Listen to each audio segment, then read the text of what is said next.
Hello दोस्तों। आज के इस वीडियो में हम लोग चर्चा करेंगे पोस्ट ऑफिस सेविंग स्कीम्स के बारे में, जिसमें से जो सबसे पॉपुलर स्कीम है post office recurring deposit scheme की। हम इस वीडियो में ये जानने की कोशिश करेंगे कि भाई पोस्ट ऑफिस रिकरिंग डिपॉजिट जो होती है वो स्कीम क्या होती है, उसमें क्या ब्याज मिलता है, कितने रुपए मिनिमम उसमें हमको इन्वेस्ट करना पड़ेगा, कितने साल के लिए कर सकते हैं, मिनिमम की कम से कम कितने सालों के लिए कर सकते हैं, कितनी एज के बाद और कितनी एज तक के लिए कर सकते हैं, हम उससे प्री मैच्योर विड्रॉल कर सकते हैं या नहीं कर सकते। तो सब कुछ जो एक पोस्ट ऑफिस रिकरिंग डिपॉजिट के बारे में आपके मन में जो भी प्रश्न है उन सब के बारे में मैं आपको इस वीडियो में बताऊंगा। तो चलिए शुरुआत करते हैं। इस वीडियो में जो मैं पोस्ट ऑफिस रिकरिंग डिपॉजिट के बारे में जो भी जानकारी दे रहा हूँ उसका रेफरेंस सोर्स मैंने खुद इंडिया पोस्ट जो गवर्नमेंट वेबसाइट है पोस्ट ऑफिस की, मैंने वहाँ से जो है सारे डेटा को कलेक्ट करके आपके पास समराइज फॉर्म में लेकर आ रहा हूँ। तो ये जानकारी बिल्कुल अथेंटिक है।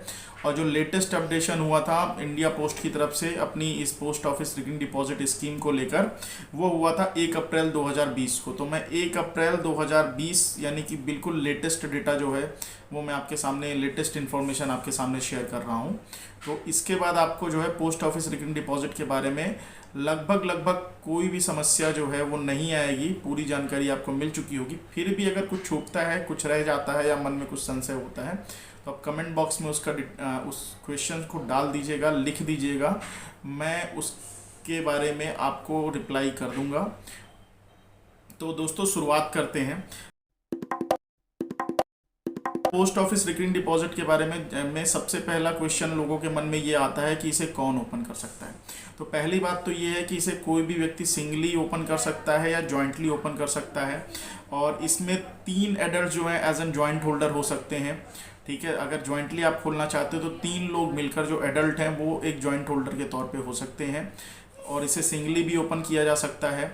दूसरी बात यह है कि अगर किसी माइनर का अकाउंट, अगर माइनर के नाम से रिकरिंग डिपॉजिट ओपन करनी है तो माइनर के नाम से कोई भी मेजर घर पे जो गार्जियन है वो उसके साथ ज्वाइंट होकर माइनर के नाम से एफडी रिकरिंग डिपॉजिट ओपन कर सकता है। अगर आप एक माइनर के नाम से ही वो रिकरिंग डिपॉजिट ओपन करना चाहते हैं तो उसकी मिनिमम एज 10 साल होगी।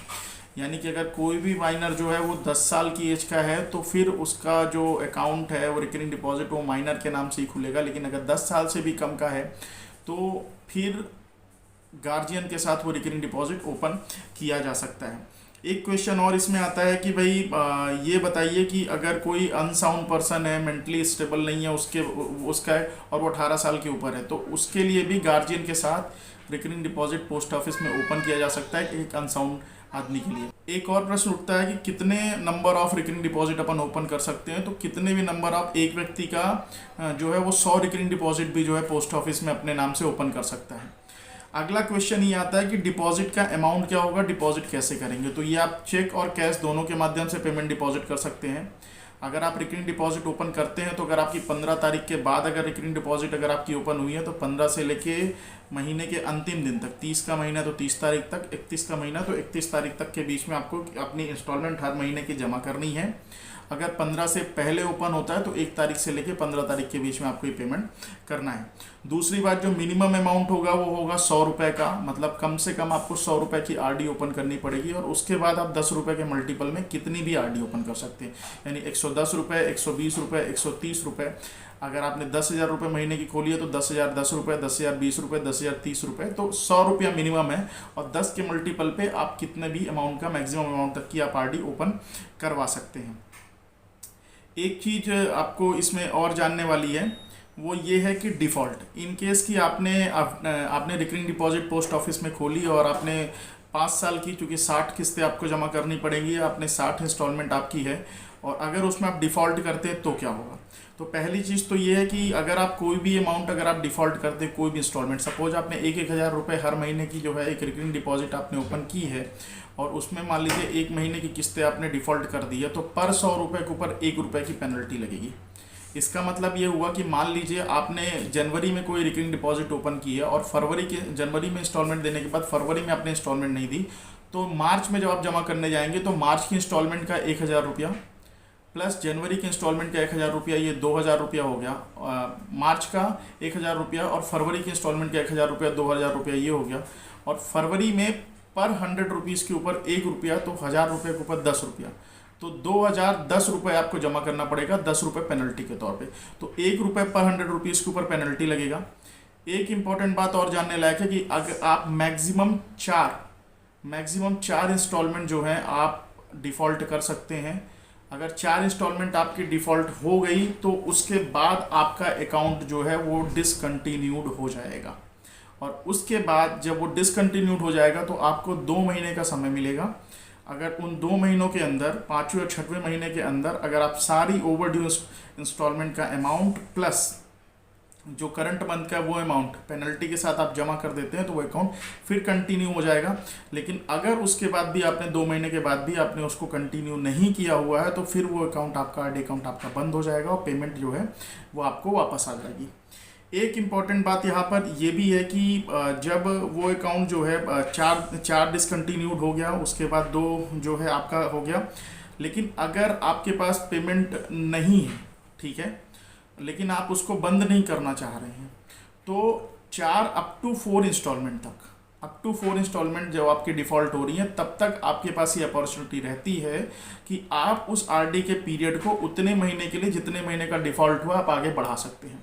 मसलन मैं आपको बताता हूं कि अगर आपने जनवरी 2021 में आरडी चालू की है, फरवरी मार्च अप्रैल आपने दिया, मई और जून की इंस्टॉलमेंट मान लीजिए आपसे मिस हो जाए और फिर जुलाई से आपने कंटिन्यू कर दी, तो जुलाई में जब आप जमा करने जाएंगे तो आपको मई जून का भी जमा करना पड़ेगा। क्योंकि आप उसको नहीं जमा कर पा रहे हैं तो आप ये रिक्वेस्ट कर सकते हैं पोस्ट ऑफिस वाले से कि वो 60 महीने की इंस्टॉलमेंट अब 62 महीने की हो जाएगी और ये 2 महीने का इंस्टॉलमेंट आपको पे नहीं करना पड़ेगा, ये आगे आने वाले महीने में करना पड़ेगा। तो आप टेन्योर बढ़वा दीजिए जितने टेन्योर में आपका डिफ़ॉल्ट हुआ है और आप आरडी अपनी कंटिन्यू कर सकते हैं। मगर ये ऑप्शन आपका केवल 4 इंस्टॉलमेंट तक ही रहेगा। अगर आपका 4 डिफ़ॉल्ट हो गया तो उसके बाद आपके पास ये ऑप्शन जो है 4 के बाद 5वां जैसे डिफ़ॉल्ट होता है तो आपके पास ऑप्शन ख़त्म हो जाता है। तो 4 डिफ़ॉल्ट हुआ उसके पहले ही आपको डिसीजन लेना है और ये ऑप्शन आप पहले इंस्टॉलमेंट से ले सकते हैं, यानी कि पहला बाउंस हुआ उसके बाद भी आप बढ़वा सकते हैं उसको।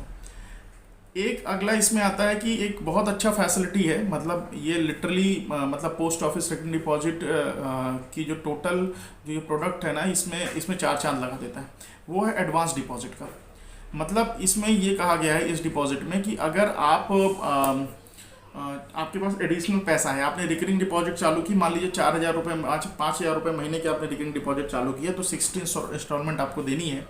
अब सपोज आप ये चाह रहे हैं कि भाई मेरे पास कुछ एडिशनल पेमेंट आ गया तो मैं उसको डिपॉजिट कर दूँ, तो सबसे अच्छी बात तो ये है कि भैया आप उसको डिपॉजिट कर सकते हैं और उसमें जो बेनिफिट है आपको वो ये है कि हर 100 रुपये के डिनोमिनेशन में आपको 10 रुपया एज एन बोनस मिलेगा 6 महीने के लिए।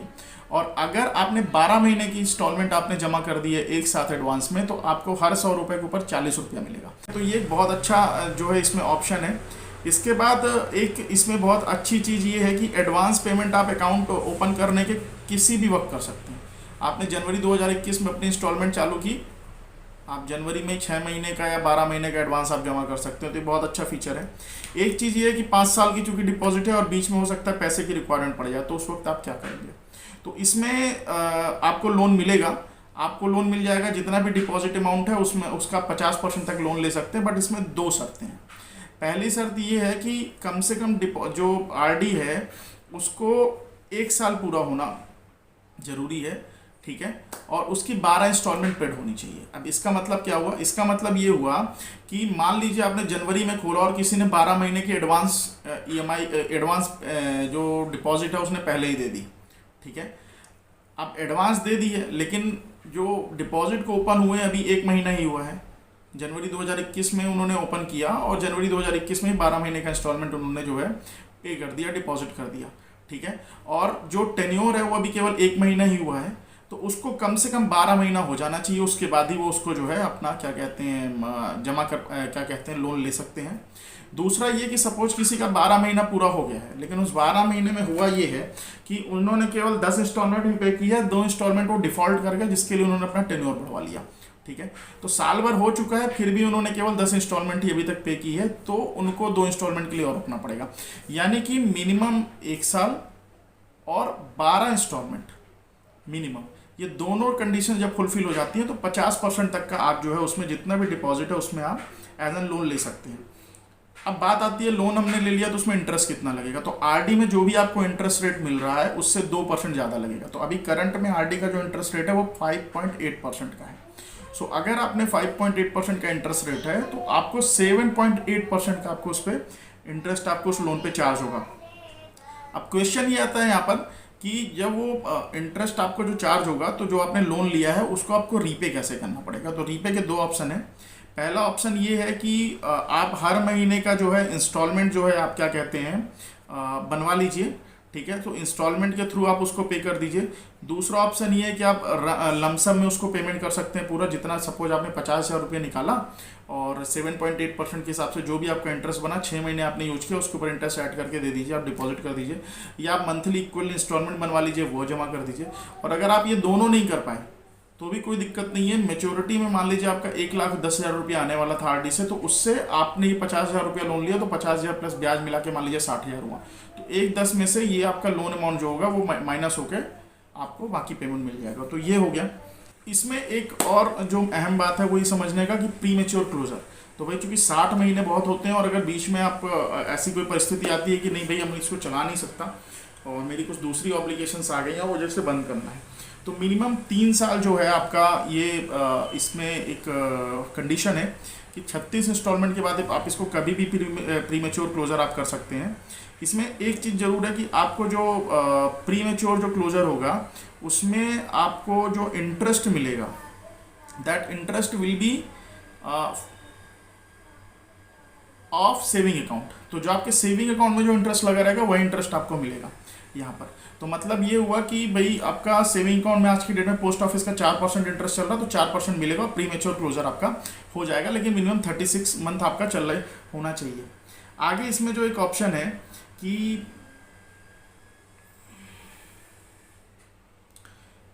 अगर आपका क्या कहते हैं आपने कोई एडवांस पेमेंट बना के रखी हुई है, मान लीजिए आपने इसमें 3 साल का आपका चल गया, उसके बाद चौथे साल में आपने क्या किया कि 6 महीने का एडवांस पेमेंट आपने जमा कर दिया, आप चाह रहे हैं कि आप उसको क्लोज हो जाए, तो वो जब तक वो 3.5 महीना पूरा नहीं हो जाएगा उसके पहले वो क्लोज नहीं होगा। तो एडवांस पेमेंट अगर आपने पहले से कुछ करके रखा है तो जितने महीनों का करके रखा उतने महीने के बाद ही वो प्री मेच्योर क्लोजर होगा। तो ये कंडीशन अपने को ध्यान रखनी पड़ेगी। एक चीज़ आ रही है कि भाई मेच्योरिटी, तो मेच्योरिटी में 2-3 चीज़ें बहुत इंपॉर्टेंट है। पहला तो ये 60 महीने का है जिस दिन अकाउंट ओपन होगा वहाँ से लेकर, ठीक है। अगर वो बीच में डिफॉल्ट हो गया और आपने एक्सटेंड करा दिया तो वो पीरियड आपका कहलाएगा। दूसरा, इसमें जब भी आपका मेच्योरिटी हो गया तो आपके पास 2 ऑप्शन है। मेच्योरिटी से जस्ट पहले आप पोस्ट ऑफिस में जाके आप बोल सकते हैं अगर आप इसको रिन्यू कराना चाहते हैं तो अगले 5 साल के लिए आप इसको और एक्सटेंड करा सकते हैं। पोस्ट ऑफिस के रिन्यूअल में एक बहुत अच्छी बात है जो आपको जनरली बैंकों में नहीं मिलती है, वो ये है कि अगर पोस्ट ऑफिस सेविंग में आपने जब पहली बार उसका आरडी खोला था और अगर 5.8% का आपका करंट में जैसे इंटरेस्ट मिल रहा है वो मिल रहा है, और जब 5 साल के बाद मान लीजिए वो इंटरेस्ट रेट 5.8 से घट के 5% हो गया, तो भी रिन्यूअल जो अगले 5 साल के लिए फिर से होगा वो उसमें आपको 5.8% का ही इंटरेस्ट मिलेगा। तो अगर घट गया तो इंटरेस्ट आपको पुराना वाला ही मिलेगा। दूसरा, अगर बढ़ जाता है तो फिर आप मैच्योरिटी में आप पेमेंट ले लीजिए और अपना नया आरडी बना लीजिए तो नए इंटरेस्ट रेट के हिसाब से मिल जाएगा। तो ये एक बहुत बढ़िया ऑप्शन है कि इंटरेस्ट रेट भले घट जाए, आपके 5 साल खत्म होने के बाद आप अगले 5 साल के लिए और एक्सटेंड कर सकते हैं और उस एक्सटेंशन में आपको जो इंटरेस्ट रेट मिलेगा वो पुराना ही जो एप्लीकेबल है वो मिलेगा। एक बहुत अच्छी चीज़ इसमें यह है कि जब आप एक्सटेंशन करा देंगे, सपोज 5 साल आपका आरडी कंप्लीट हो गया, उसके बाद अगले 5 साल के लिए आपने बढ़ा दिया, तो उस केस में आप जो है एक्सटेंशन के केस में आप यानी कि अपने 5 साल के दूसरे टेन्योर में आपके आरडी के आप कभी भी प्री मेच्योर कर सकते हैं उसको। फ़ायदा क्या होगा? फ़ायदा ये होगा कि 1 साल जो कंप्लीट हो चुका होगा उसमें आपको आरडी का इंटरेस्ट मिलेगा, ठीक है, और जो बचे हुए सब्सिक्वेंट मंथ होंगे उसमें आपको सेविंग अकाउंट का मिलेगा। कैसे, मैं आपको फिर एक्सप्लेन करता हूँ। 5 साल की आपकी आरडी मेच्योर हो गई, आपने 5 साल के लिए उसको और बढ़वा दिया, ठीक है, और उसके बाद वो आपकी आरडी 1.5 साल चली, 6.5 साल हो गए तो 1.5 साल चली, तो 1.5 सालों में 1 साल का जो इंटरेस्ट होगा वो होगा आपका आरडी का, और 6 महीने का जो आपका इंटरेस्ट होगा वो इंटरेस्ट आपका किसका होगा? वो सेविंग का आपको मिलेगा। अगर आप 3 साल के बाद प्री मेच्योर करा रहे थे तो क्या हो रहा था? आपको पूरा का पूरा अमाउंट में केवल सेविंग का ब्याज मिल रहा था। यहाँ पे 5 साल कंप्लीट हुआ, उसके बाद आपने 5 साल का एक्सटेंशन ले लिया, अब उसके बाद अगर आपने उसको 1.5 साल चलाया है तो जो कंप्लीटेड ईयर है उसके लिए आपको पूरा आरडी का इंटरेस्ट मिलेगा। जो सब्सिक्वेंट मंथ है जो ईयर में कन्वर्ट नहीं हुए हैं उसको जो आपको मिलेगा वो सेविंग का मिलेगा। दूसरे एग्जाम्पल में 5 साल आपकी आरडी मैच्योर हो गई, फिर उसके बाद आपने उससे 5 साल का एक्सटेंशन करा दिया, लेकिन आपने 5.5 साल बाद ही आप उसको प्रीमेच्योर करना चाह रहे हैं, तो फिर वहाँ पे केवल 6 ही महीने दोबारा इंस्टॉलमेंट चल पाई है, ठीक है। तो फिर आपको उसमें सेविंग का ब्याज मिलेगा। तो जो कंप्लीटेड ईयर है एक्सटेंडेड आरडी में, तो कंप्लीटेड ईयर में आरडी का इंटरेस्ट, और जो बचे हुए जो ईयर कंप्लीट नहीं हुआ और बचे हुए जो मंथ होंगे टुकड़ों वाले मंथ, उसमें आपको सेविंग अकाउंट का इंटरेस्ट मिलेगा। तो ये एक बहुत बेहतरीन चीज़ है जो आपको इसमें जानना चाहिए। और दूसरी बात ये है कि आप आरडी का जो अमाउंट है अगर आप लेना नहीं चाहते हैं और आप ये चाहते हैं कि उसमें मेरा इंटरेस्ट कंटिन्यू रहे और मैं मतलब जो सेविंग ही मिल रहा है वही इंटरेस्ट मेरे को मिलता रहे, पैसा मैं घर लेकर नहीं जाना चाह रहा हूँ और नया भी जमा नहीं करना चाह रहा हूँ। मतलब आपने 60 इंस्टॉलमेंट 5-5 हज़ार की दे दी, अब मेच्योरिटी में उसकी कोई भी अमाउंट बन गई, मान लीजिए कुछ भी बन गई 3 लाख 4 लाख रुपए, ठीक है, उदाहरण स्वरूप बोल रहा हूँ। अब आप ये चाह रहे हैं कि भाई 60 इंस्टॉलमेंट हो गई, आप उसको एक्सटेंड मतलब 61वीं इंस्टॉलमेंट नहीं देना चाहते, एक्सटेंड कराना चाहते हैं 5 साल के लिए, लेकिन आगे इंस्टॉलमेंट नहीं देना चाहते, और आप ये चाहते हैं जो मेरा मैच्योरिटी अमाउंट है उसी में मेरे को इंटरेस्ट मिलता रहे, ठीक है। उस केस में आप इसको एक्सटेंड करा सकते हैं विदाउट एनी डिपॉजिट, एक्सटेंड करा सकते हैं विदाउट एनी डिपॉजिट, आपको पुराना इंटरेस्ट रेट उस पर मिलता रहेगा। अब अगला इसमें जो है आ गया कि रीपेमेंट, हाँ एक नॉमिनी का फैसिलिटी बहुत इंपॉर्टेंट है। तो इसमें नॉमिनी आपको मिलता है, और नॉमिनी के साथ 2 फैसिलिटी है कि जो भी क्लेमेंट है, जो भी नॉमिनी है, जो आरडी अकाउंट होल्डर है, अगर उसका डेथ हो जाता है उसके बाद अगर जो नॉमिनी है वो आके उसको क्लेम फॉर्म भरना पड़ेगा। उसके बाद 2 ऑप्शन रहेंगे, या तो वो पूरा अमाउंट जो है वो विड्रॉ करा ले, और अगर वो चाहता है कि भाई सपोज 5 साल की आरडी है और 4 साल चली थी, उसके बाद अकाउंट होल्डर की डेथ हो गई है, तो बचे हुए 1 साल अगर वो चाह रहा है, चूँकि अगर पहले पेमेंट ले लेगा तो एक प्रीमेच्योर कहलाता है, तो उसमें प्रीमेच्योर क्लोजर वाली कंडीशन उसमें लगेगी। सो अगर वो चाह रहा है कि नहीं मैं 5 साल कंप्लीट करना चाह रहा हूँ, तो वो उसके नाम पे हो जाएगा और अगले 5 साल का इंस्टॉलमेंट वो जमा करके उसको 5 साल कंप्लीट कर सकता है। तो ये एक बहुत बढ़िया ऑप्शन है। टैक्स का एक इन्फॉर्मेशन है, वो ये है कि जो पोस्ट ऑफिस की सेविंग स्कीम्स जितनी भी होती हैं, मैं रिकरिंग डिपॉजिट के लिए स्पेसिफिकली बता देता हूँ, इसमें टीडीएस चार्ज नहीं कटता है, लेकिन इसका मतलब ये नहीं है कि वो जो क्या कहते हैं जो इंटरेस्ट आएगा वो टैक्सेबल नहीं है। मैं बहुत क्लैरिफाई कर देता हूँ। पहली चीज़ तो ये है कि पोस्ट ऑफिस में जो भी आप इन्वेस्ट करते हैं तो 80C में आता है। 80C मतलब वो वाला क्लॉज जिसमें आप इंश्योरेंस का जो आप करते हैं तो इंश्योरेंस वाला आप क्लेम करते हो, ठीक है। सो उसी वाले में आपका पोस्ट ऑफिस का सेविंग जो पोस्ट ऑफिस का रिकरिंग डिपॉजिट है, इसमें भी जो आप जमा करते हो तो 80C वाले क्लॉज में आप बेनिफिट ले सकते हो।